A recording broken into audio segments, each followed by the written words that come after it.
your podcast. Oh, welcome back to the Speaking and Communicating podcast. I am your host, Roberta.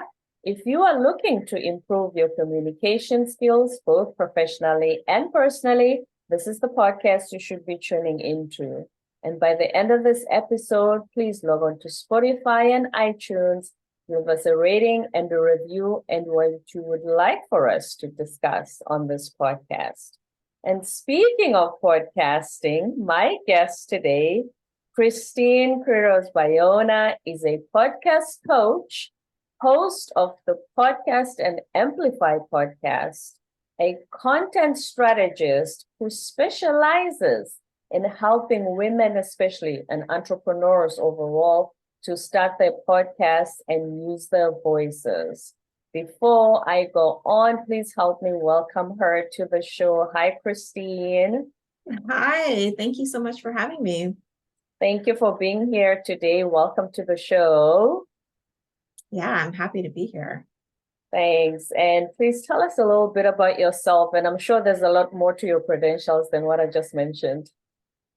Yeah, so I live in the beautiful coastal town of Santa Cruz, California. I'm near the ocean, which I love. It's like where I get calm and centered. And then I'm also near the redwoods, and I love hiking. I have a dog mom, and two cats. So I'm not a either or. I love most animals and fuzzy things. And then I have been married for 20, I think we're coming up on 25 years. Wow, it's going to be a big one. Yeah, that's a big one. So that's a little bit about me personally. And as far as my career, so I spent about 15 years in corporate marketing and communications. I worked for mostly design firms with clients that were large tech firms, because I worked right smack in the middle of Silicon Valley. So you throw a stone and you can hit one of the major, big tech companies. Mm-hmm. And so I loved parts of my job there, but the corporate structure, I realized, wasn't really the best fit in terms of, I didn't really see myself climbing the ladder or any of the politics I felt came along with being in that space. But that was just me personally. So I was looking for something different. I started a travel blog in 2019, and I thought, oh, this is great. I can have a creative outlet and kind of explore what's going to be my next step.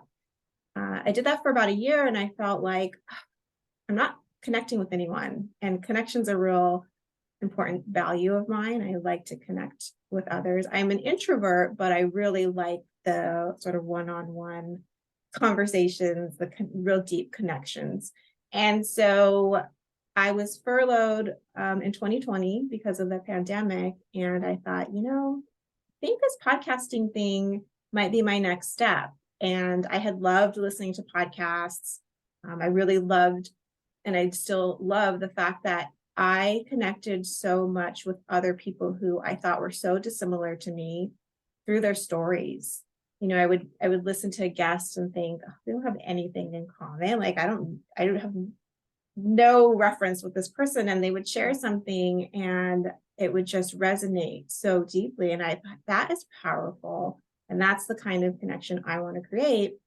So I started my first podcast, the travel podcast, and I really focused on sharing stories of travelers that I wasn't seeing necessarily. I was kind of seeing one note. If you think about travel and who usually writes the travel stories and hosts the travel shows, it's kind of this one white male voice. And I'm like, there's so many other people who travel and have these experiences. How can I help, promote that and share that to encourage other people to see themselves in travel? Because travel is such a beautiful gift, I think, when we're able to do it. So then I realized through that experience, I really love podcasting. I have this comms background. I can actually help other people start podcasts.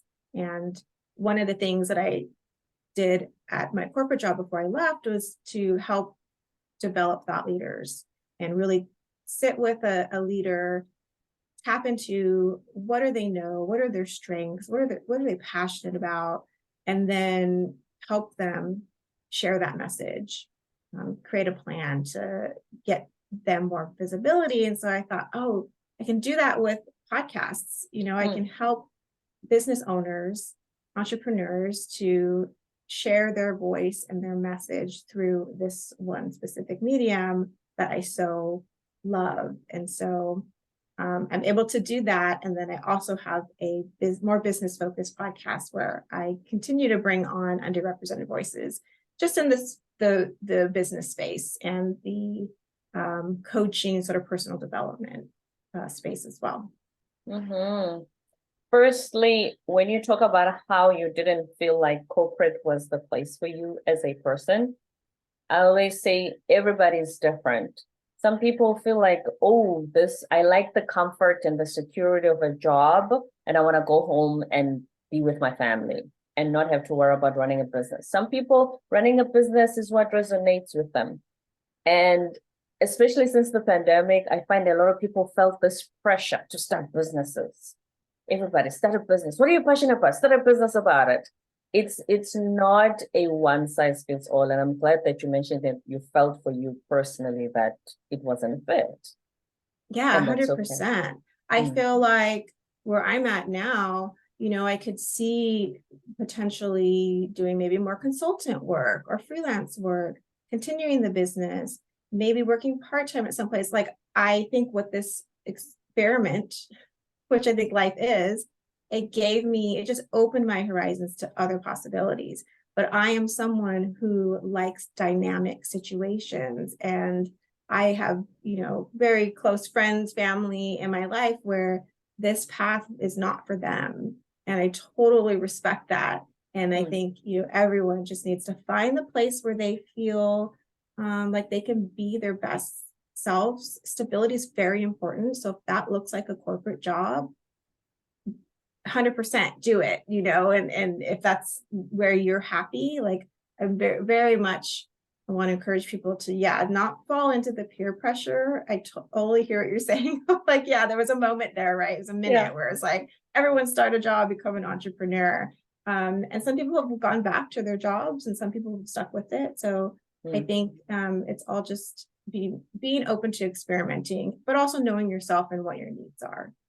Yeah, self-awareness, very key. And talking about traveling, I always say it's the best teacher. What has been your experience from your travels? Oh, I just love learning through experience. I am a learner at heart. It's what drives me in everything I do. And to be out in the world and to physically, inhabit a space. Because I think also energy is important, right? How you pick up on other people's energies. Every place has an energy to it. I know that very well living in a touristy area. People come here to vacation. The energy is different in the summer than it is in the winter, right? When we have all these people here and this energy. So you go different places and you can tap into that like nothing else, right? From physically being there and just learning from other people. I've always been someone interested in other people's perspectives. So I was a lit major. I love reading, in part because I can dive into a story and try and understand someone, whether there's a place or a different time or, just a different person.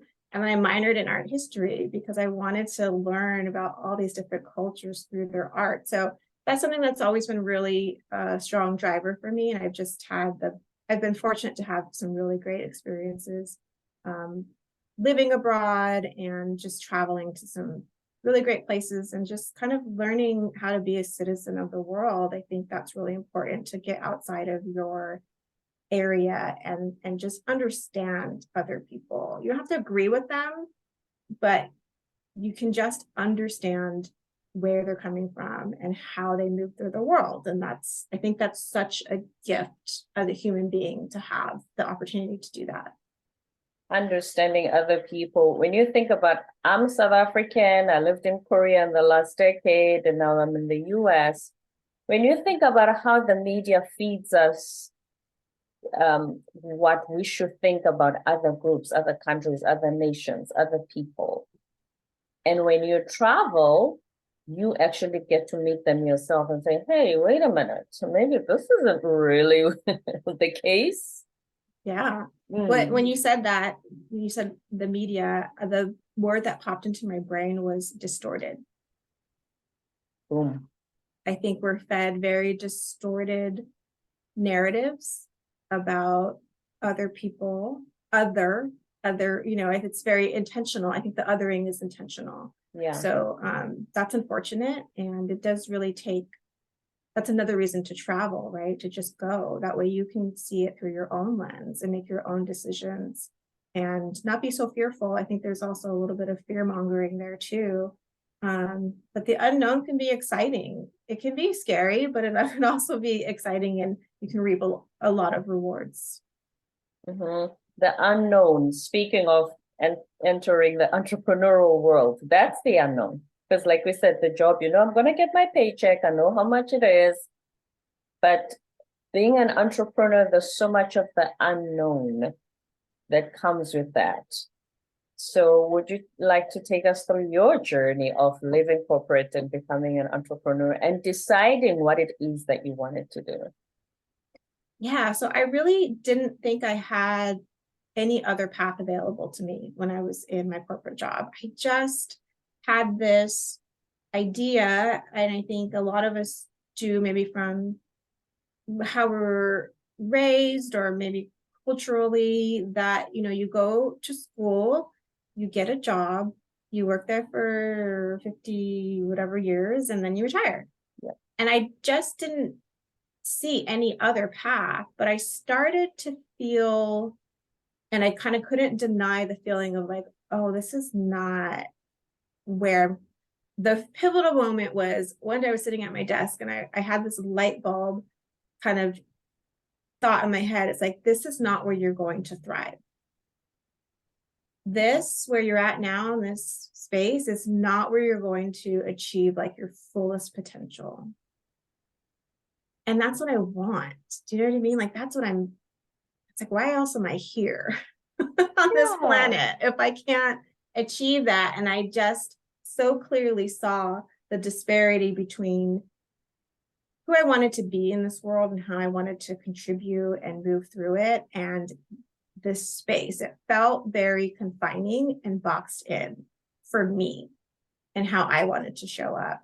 And so I hired a therapist, I hired a business coach, or career coach at the time.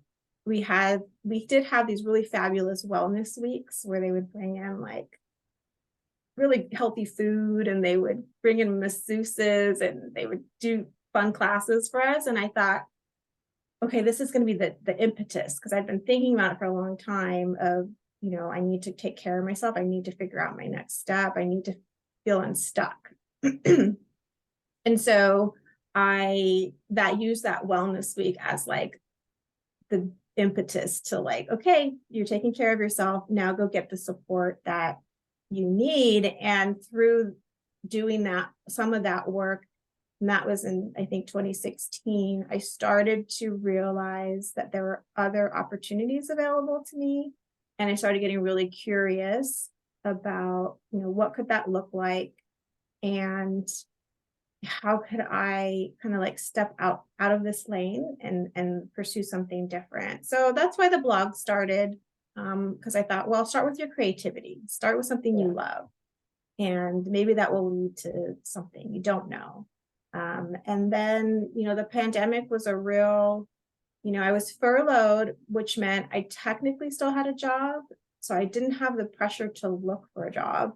So basically, it was almost like my job was on pause. They weren't paying me, but I was able to collect benefits from the government. And benefits at that time were actually really good because the pandemic, people were like, oh, we need to, support. The government was like, we need to support people well. So I had this unique opportunity to not have to look for a job and be paid. And I was like, wow, this is kind of what you've been asking for the past year. Because I kept thinking, what could I do with this blog if I only had more time? If I only had more time to devote to it. Manifested it.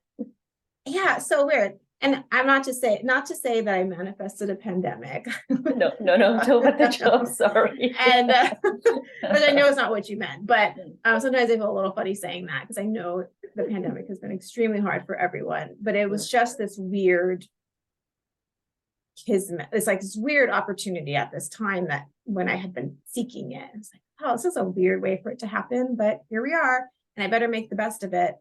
I better not squander this opportunity. And so I just kind of got to work, and I knew there was something around podcasting, and I started my first podcast completely uncomfortable, completely just like, I am more of a reserved person. I'm more of an introvert. I wasn't used to being visible and using my voice. And I had struggled with it for a while. In my corporate job, I did Toastmasters, and I tried to put myself in positions to speak where I had to, because I knew it was hindering me. I could look around and see, oh, people who have the confidence or the skill to show up in front of people and speak, they're being sought after. They're getting, opportunities. I couldn't deny that it was something that I had to work on. So I had been trying to, and I think all that experience helped, but throwing myself into the podcasting world where I had to, it was my show. So I had to show up and do it. And that definitely really helped me get comfortable using my voice. And then I realized, I can help other people use their voice. And that's something I really love doing, is helping to amplify other people's voices, because there's so much meaningful connection that can happen when you're sharing your story and someone else resonates with it. There's nothing like that kind of connection. So that's what I do now, is I help people to create those podcasts that are going to create community and really build aligned audiences that they can hopefully eventually become customers and clients. You have just outlined the very foundation of this podcast, which was, I had a 15-year corporate career back home as well. And it's not the smartest person that gets promoted, but nobody tells you that when you think you're smart and you got A's when you were studying, you think it's just going to be this outgoing corporate ladder climbing experience. And it's not that way. Like I said, people who speak up, people who show up, because they are the ones who are remembered. And that's what we keep emphasizing. Thank you for highlighting that, because that's what we always say on this podcast as well. So when it comes to amplifying voices, what have some of the entrepreneurs that we've met, what are their challenges when it comes to speaking up about their passions and how they want to impact the world? Yeah, I see two places where clients come to me and they feel overwhelmed. For podcasting, of course, it's going to be the tech. That's going to be one issue. But as far as using their voice, that's the second thing, is feeling like they have almost like permission to share their voice. And it's so funny, because I've worked with some really talented, smart women. Some of them are already doing some speaking. And it's something about the podcast where after we work together, they're like, hi, I'm so grateful that I worked with you, because I'm still feeling like just kind of nervous about sharing their voice. And I've had a couple of clients say, it's the validation that you give that I should be sharing my voice. And it blows me away, because I'm like, 1,000% you should be sharing what you know, because you're amazing and you sound great to me. But that is something I think doesn't matter how accomplished we are. I think that getting over that imposter syndrome can be really hard. owning your space can be difficult, especially if you're from a community that hasn't historically owned your own space or been given the mic. I think that's another hurdle that some people face, some of the entrepreneurs that I work with face, and not seeing yourself in that space. It's really difficult to kind of be like, well, I guess I'm going to be the first one. You know, it's kind of hard to be first.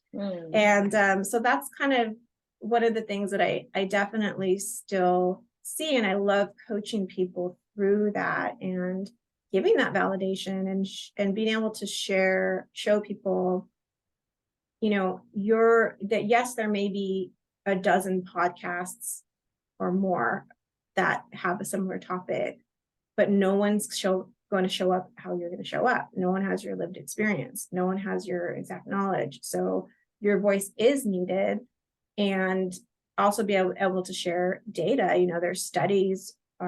There's one study I found recently. It was like 40% of, I think it was women of color, are still wanting, like, they still don't feel like there's podcasts out there for them.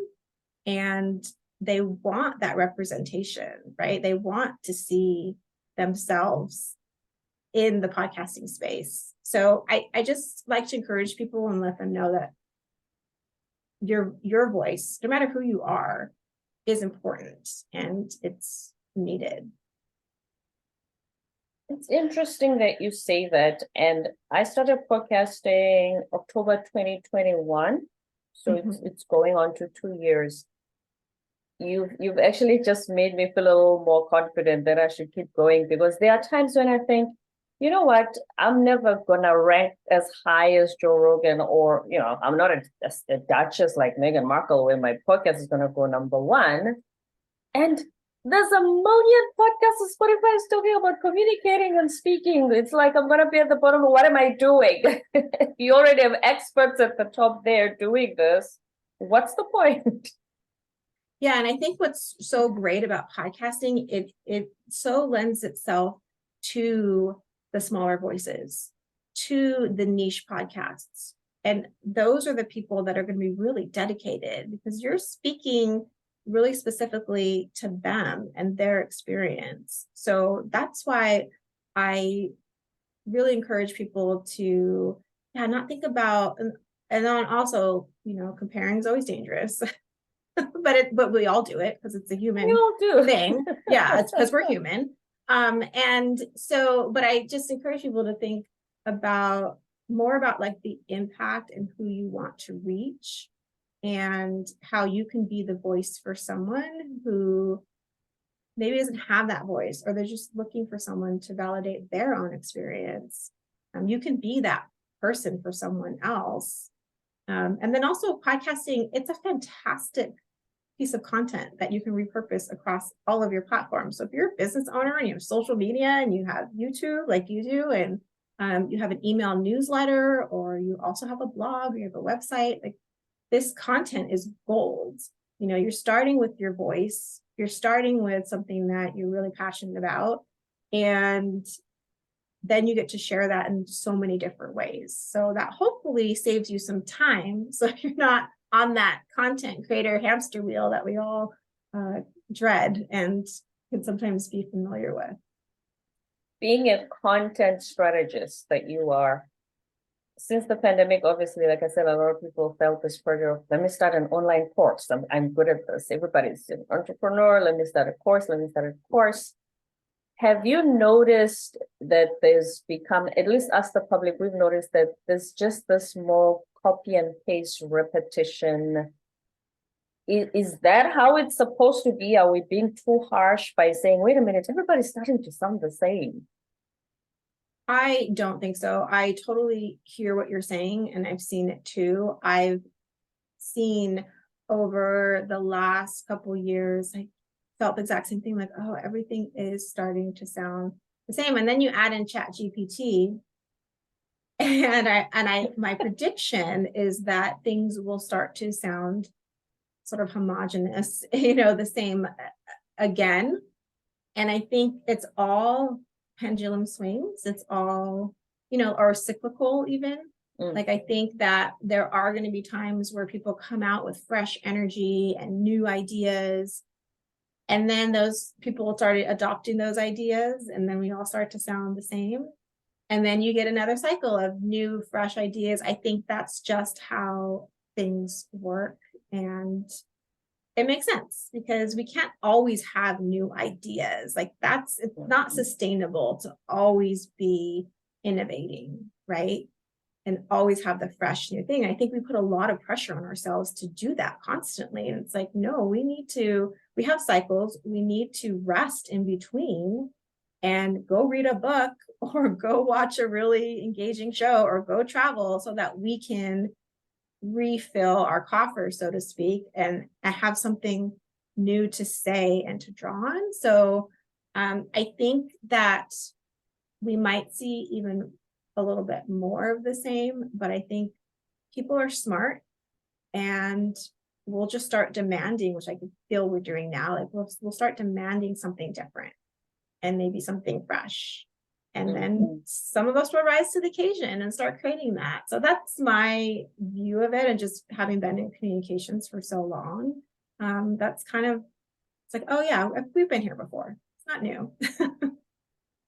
I love your perspective, but then the question is, if we all sound the same, how do you stand out?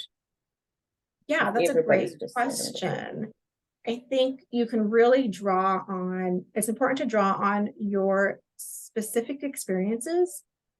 And it's funny, when you get really specific about your experience, usually there are universal truths that come out that people can relate to, right? It's kind of this odd thing where it's like, oh, I can get really specific about my story and what's going on with me. But like I mentioned earlier, the stories from people who I thought I had nothing in common with, there was that universal truth that resonated with me. So I think to really differentiate yourself, it's important to tap into things like your values, because I believe you should lead with your values. And those might not be unique to you, but they're going to resonate with people.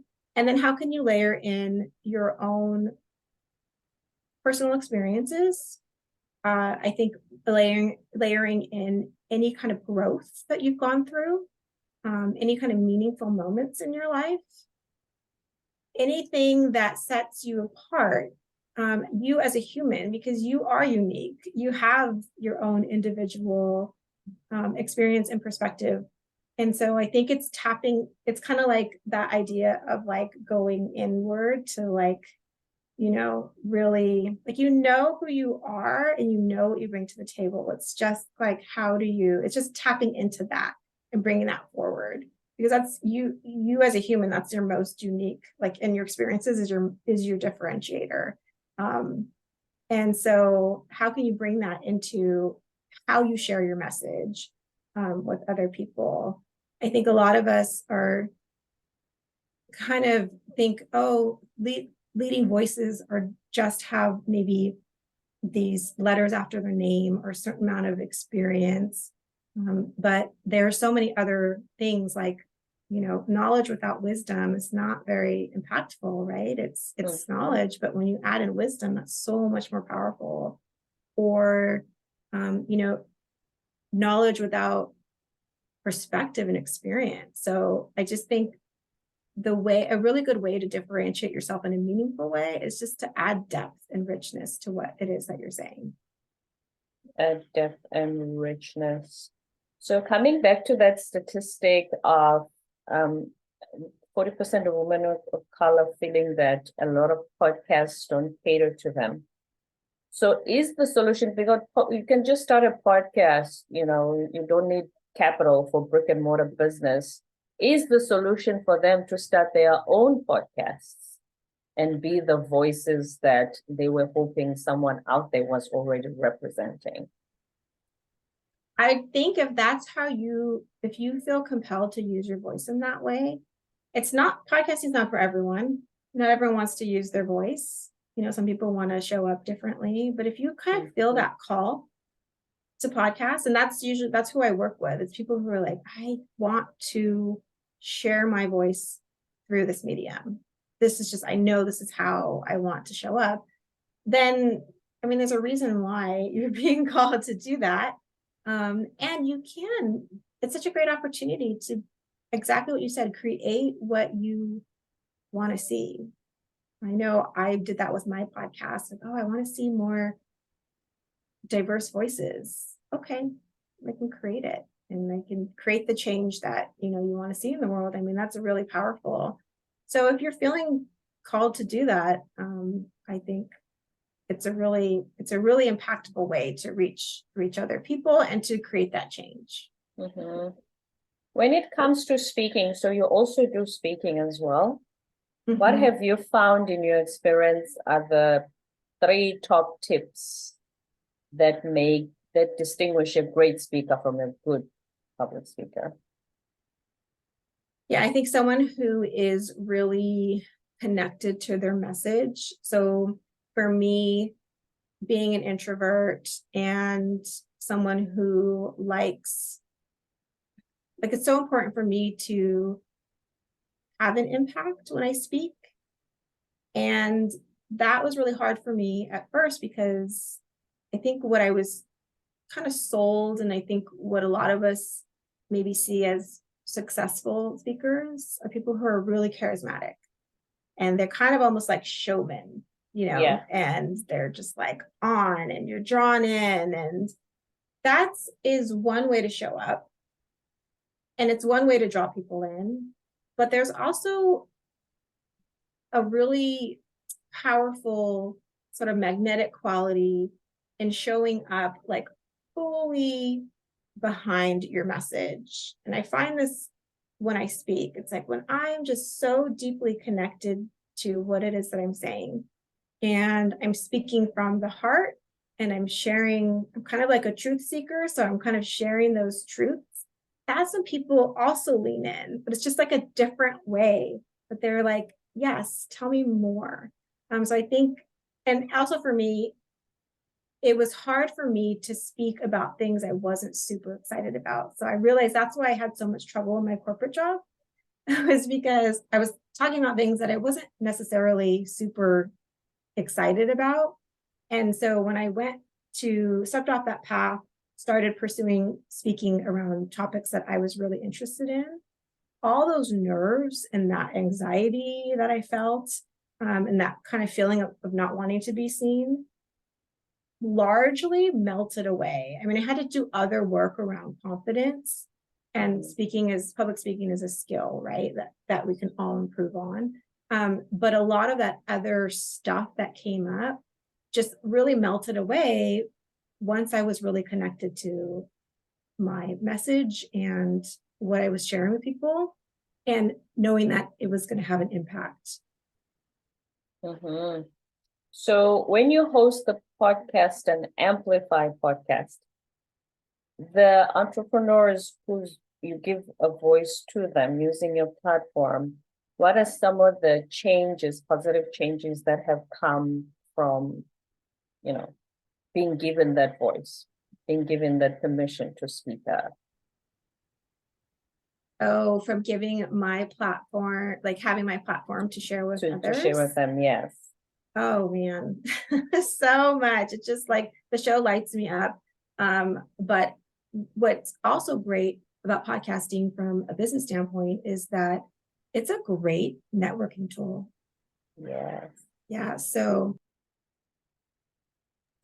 you really get the opportunity to continue those relationships. You get to sort of grow them organically, right? Because you have a focus about what you're talking about, but then so many of the people that are on my show, I continue to send them other podcast opportunities, or we collaborate, we'll do a live, or we'll do a share or something. And that's one of the best things about the podcast, because not only am I amplifying their voice, but I'm also able to amplify them in all these other ways and then build the relationship. So for me, I didn't actually think about that when I first started my podcast. But then I started realizing, oh, okay, that's like such a great added benefit. And it's as a business owner, it's such a great tool to have. Also, when I'm networking, I can say, hey, I meet someone really great and I'm like, wow, I really want to connect with this person again.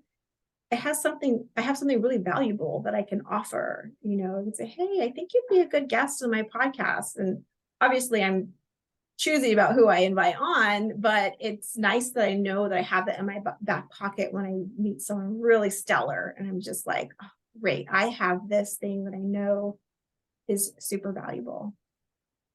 That is so true about the networking part. The KLT principle, people work with people they know, like, and trust.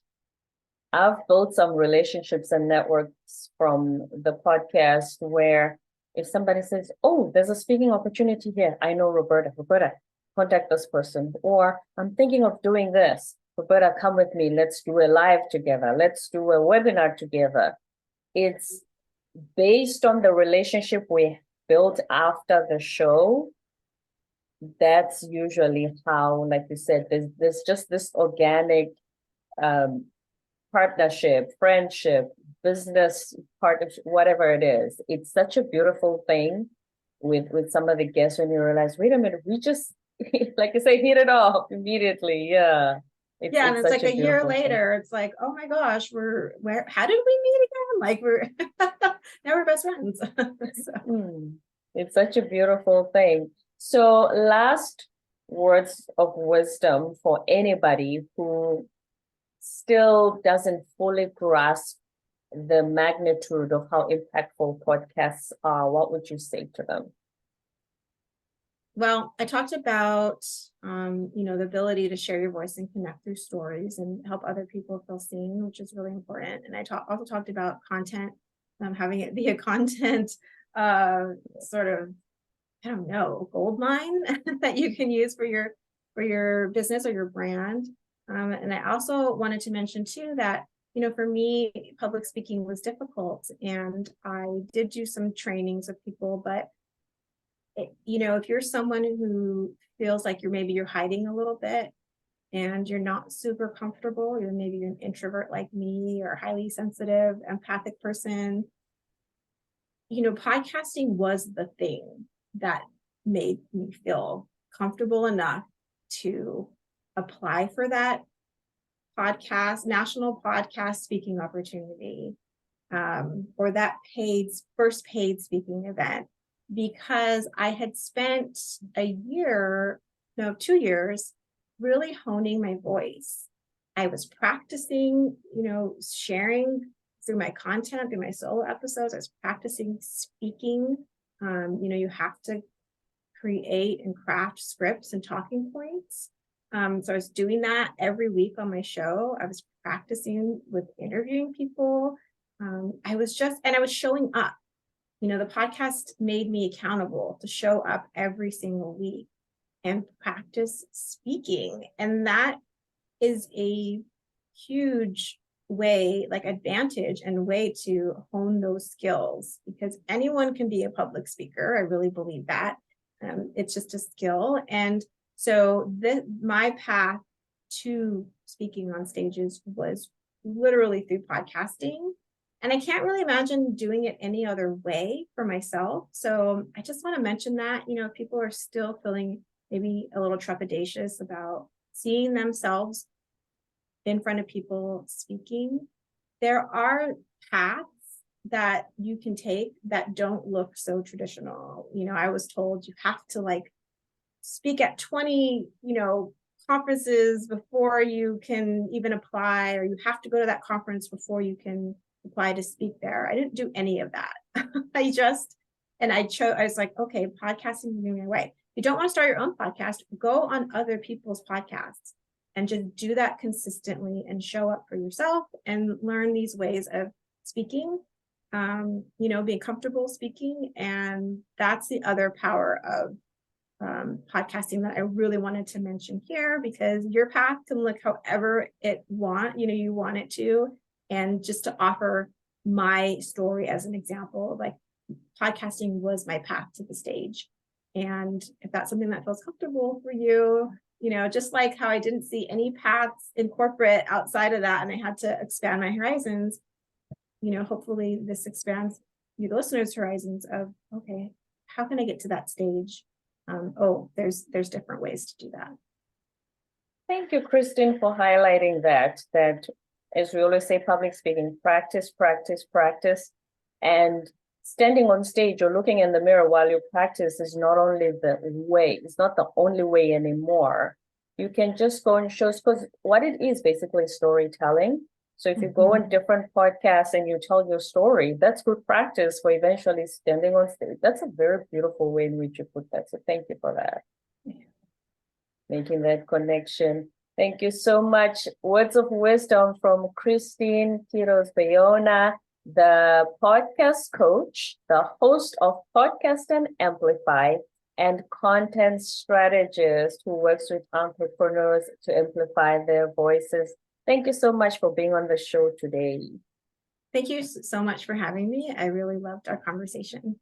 I enjoyed it immensely myself. And before you go, where can we find you online so that we can continue to follow up and learn more from you?